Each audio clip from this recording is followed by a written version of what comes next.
శ్రీ గురవే నమః. సుఖదుఖాల గురించి మనకు ఒక అవగాహన అవసరం. సుఖం అంటే మనల్ని సంతోషింపజేసేది, దుఃఖం అంటే మనకు బాధను కలిగించేది.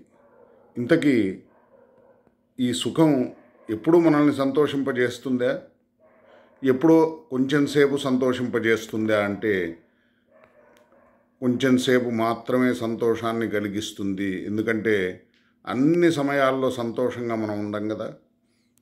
ఏవో వెలితిని భావిస్తూ, ఏదో కలగలేదని, ఏదో జరగలేదని, లేకపోతే ఏది జరగకూడదో అది జరిగిందని, ఎందుకు ఇలా జరుగుతోందని దుఃఖాన్ని భావించే సందర్భాలు కూడా ఉంటాయి కదా. ఎప్పుడు సుఖం కలిగిన తర్వాత మళ్ళా దుఃఖం అనేదే కలగదో అది అసలు సుఖం. అంటే మనకు కలిగేది సుఖం కాదు.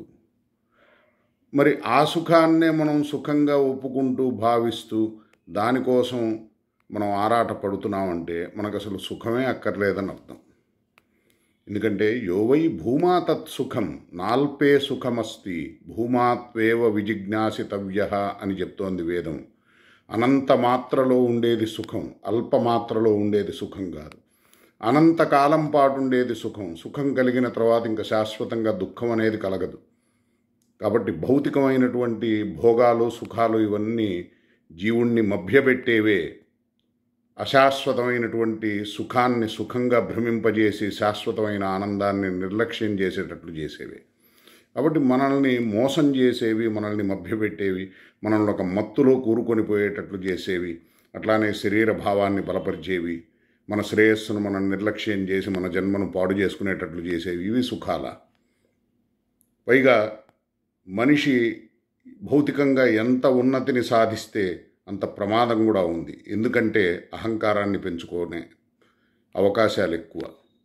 అంటే ధనం ఎక్కువ ఉన్నా, విద్య బాగా ఉన్నా, ఏదున్నా కానీ భౌతిక జగత్తుకు సంబంధించి ఇతరుల కంటే నా దగ్గర ఇది అధికంగా ఉంది అని ఏదనుకున్నా కానీ, అది విద్య కావచ్చు, ధనం కావచ్చు, ఇంకొకటి కావచ్చు, ఇది అహంకారాన్ని కలిగిస్తుంది.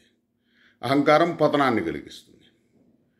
అంటే మన లోపల ఏ భావం మనకు హానిని చేస్తుందో దాన్ని పెంచుకోవడం అవివేకం కదా. వివేకం ఎలా అవుతుంది?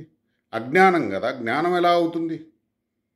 అంటే మనం పుస్తకాల్లో ఉన్న విషయాలు, మహాపురుషులు చెప్పిన విషయాలు ఇవన్నీ కూడా కేవలం అంటే గ్రంథాల్లో ఉన్నవి చదువుకోవటానికి, చెప్పుకోవటానికి కాదు కదా. వాటిని ఒప్పుకోవాలి, వాటిని మన ఆచరణలో పెట్టుకోవాలి. అహంకారం మంచిదని ఎవరు చెప్పారు? విద్య వలన మనకు కలగవలసింది ఏంటి? వినయం కదా. లేకపోతే భగవంతుడికి దగ్గర కావాలంటే సాధనకు అనుకూలమైనటువంటి విషయం ఏది? దైన్య భావం కదా. కానీ మనం ఇతరుల కంటే అధికులం అని అనుకోవటానికి, అనిపించుకోవటానికి చాలా ప్రయత్నాలు చేస్తూ ఉంటాం. ఇది మన సాధనను మనం వ్యతిరేకించి చేసే పని. దీంట్లో మనకు శ్రేయస్సు లేదు. ఎందుకంటే అభిమానం పెరుగుతే భగవంతుడు దూరం అవుతాడు. దైన్య భావాన్ని బలపరుచుకుంటే భగవంతుడు దగ్గరవుతాడు.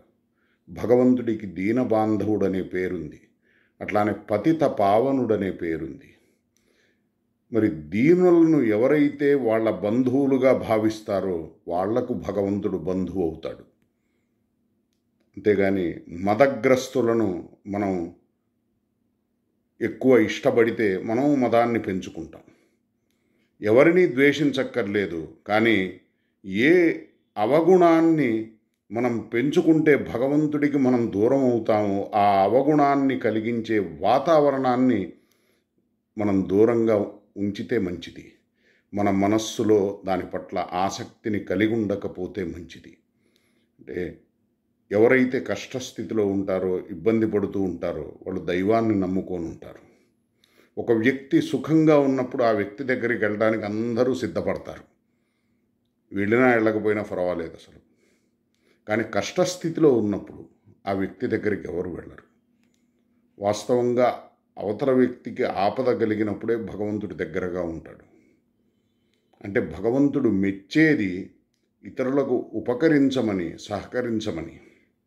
ఇతరులు సుఖంగా ఉంటే సంతోషించవచ్చు, మంచిదే. కానీ కష్టస్థితిలో ఇతరులను నిరాకరించడం, నిరాదరించటం, వాళ్ళని తేలిగ్గా చూడటం ఇది సరైన పని కాదు.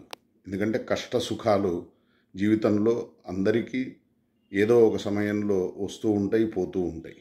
ఈ సుఖము శాశ్వతం కాదు. ఈ కష్టం అయితే భగవత్ ప్రాప్తిని లక్ష్యం చేసుకోకపోతే శాశ్వతమే. ఎందుకంటే వేరు వేరు యోనుల్లో పరిభ్రమిస్తున్నంత వరకు ఇలాంటి అనుభవాలు ఎన్నెన్నో పొందడానికి ఏర్పాటు చేసుకుంటున్నట్లే ఈ జన్మను దుర్వినియోగం చేసుకునే ఉద్దేశం ఉంటే. కాబట్టి మానవ జన్మను ఎవరైతే సద్వినియోగం చేసుకుంటారో వాళ్ళు భయపడవలసిన పని లేదు. కానీ మానవ జన్మను దుర్వినియోగం చేసుకునే వాళ్ళు తప్పనిసరిగా వాళ్ళు భగవంతుడిని కోరుకోవలసింది. వాళ్లకు సద్బుద్ధిని భగవంతుడు ప్రసాదించి ఆ ఆలోచనలను విరమించుకొని వాళ్ళ జన్మను కాపాడుకునే విధంగా వాళ్ళను మలచమని. అంటే భగవంతుడిని ఏవేవో కోరుకుంటూ ఉంటాం, సద్బుద్ధిని కోరుకోవాలి, సద్విచారాన్ని కలిగించమని ప్రార్థించాలి. అంటే సద్విషయాలను స్మరించే మంచి బుద్ధిని కలిగించమని. ఎందుకంటే బుద్ధి సరైనది కాకపోతే ఆ బుద్ధే మనల్ని కష్టపెడుతుంది, భయంకరమైన అనుభవాలను కలిగిస్తుంది. అంటే జన్మ విషయంలో భయం లేదు, కలిగే అనుభవాల విషయంలో భయం లేదు. ఏది నచ్చితే అది చేయాలి, మనస్సు ఏది చెప్తే అది వినాలి. అంటే మనం మనస్సుకు దాసులం అన్నమాట. మనం ఎవరికి లొంగం, మనస్సుకు లొంగుతాం. మరి ఆ మనస్సు మనల్ని లొంగ తీసుకొని అనేకమైనటువంటి దుఃఖానుభవాలను కలిగించింది అనాది కాలంగా. దాన్నే మనం నమ్మేది, దాని మాట మనం వినేది, అది చెప్పినట్లా మనం చేయాల్సింది.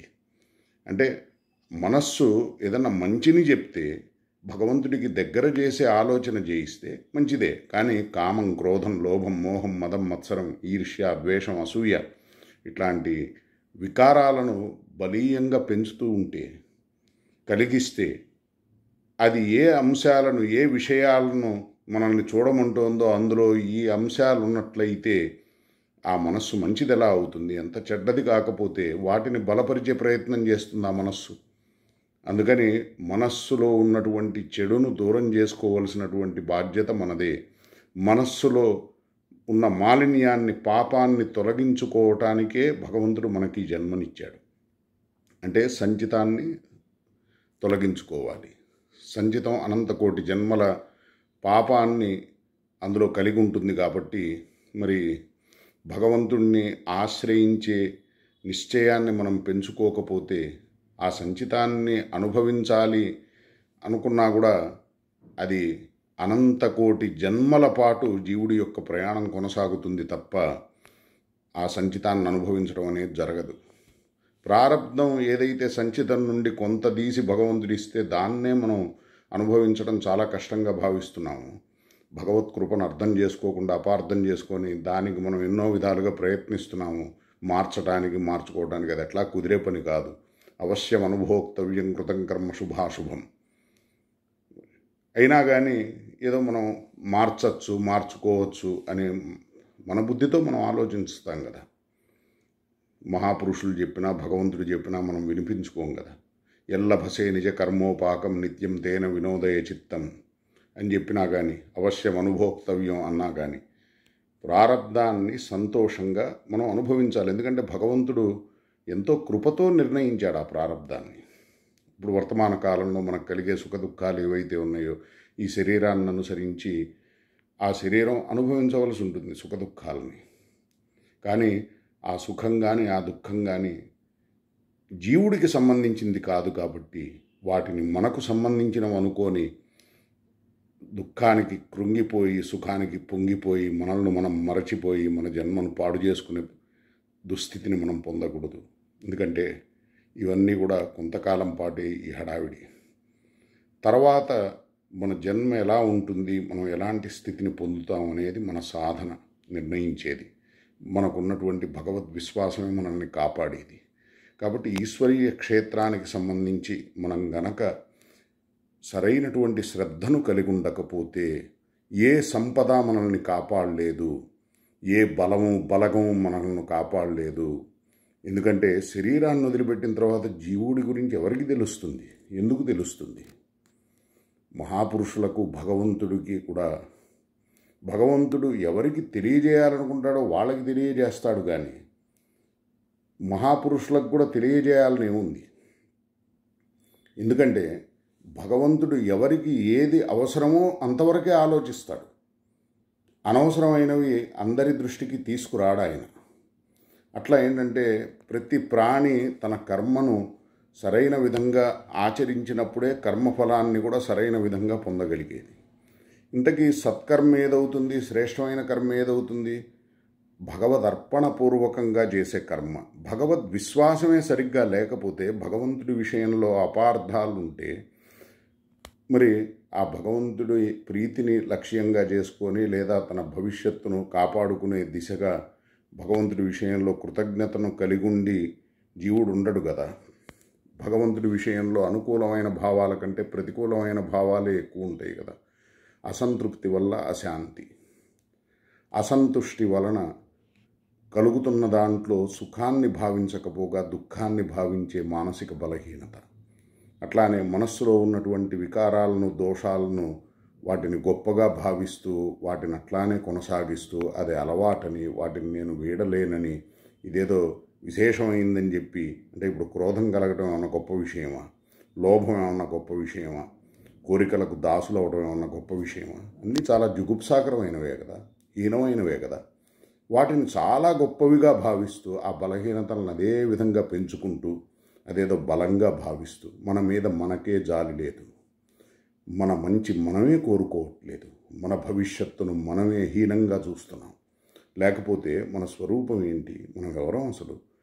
భగవంతుడి యొక్క అంశలం. మమైవాంశో జీవలోకే జీవభూత సనాతన. మరి భగవంతుడి అంశ ఏంటి? జీవుడు. ఈ శరీరం నేను అనుకోవటం ఏంటి? నశించేది, నశ్వరమైనది, మలమూత్రాలతో, ఎముకలతో, రక్తం, చీము, దుర్గంధభూయిష్టమైనది ఈ శరీరం మనమా? ఆ శరీరం గొప్పదే, భగవంతుడిని ఆశ్రయించడానికి ఉపకరించే గొప్ప సాధనమే. కానీ శరీరం మనం ఎలా అవుతాం? మనం ఇంట్లో ఉంటే ఆ ఇల్లు మనం ఎందుకు అవుతాం? ఇంట్లో ఉన్నవాళ్ళం మనం.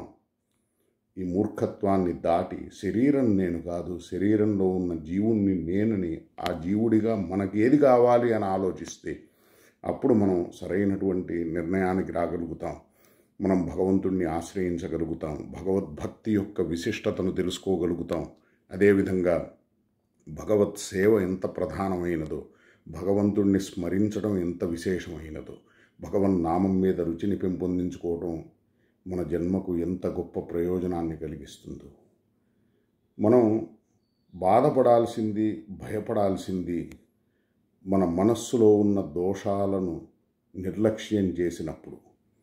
మన మనస్సును నిర్మలంగా చేసుకునే ప్రయత్నాన్ని మనం ముమ్మరంగా కొనసాగిస్తే, నిరంతరం మనం ఆ ప్రయత్నంలో ఉంటే, మనస్సును పరిశుద్ధంగా చేసుకునే ప్రయత్నంలో, జీవితంలో మనం ఏ వెలితిని భావించక్కర్లేదు, దేనికి భయపడక్కర్లేదు, దేనికి బాధపడక్కర్లేదు. హరయే నమః, గురవే నమః.